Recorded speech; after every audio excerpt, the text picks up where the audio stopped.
To be able to add effects, we need to add a post-processing profile. Go to the Project tab and create a new folder. Call it PP for post-processing. Then right-click, go to Create, and add a post-processing profile. Rename it to Global Reference. The post-processing profile has one property, which is an Add Effect button that we can add effects from.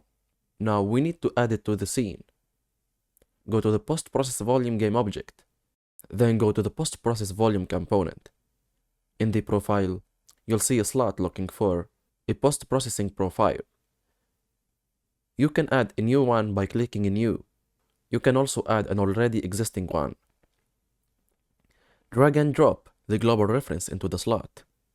You can now edit the global reference profile from the post-process volume component. The next thing we need to do is to check is global to see all the added effects wherever the camera is in the scene. In the next video, we will start adding effects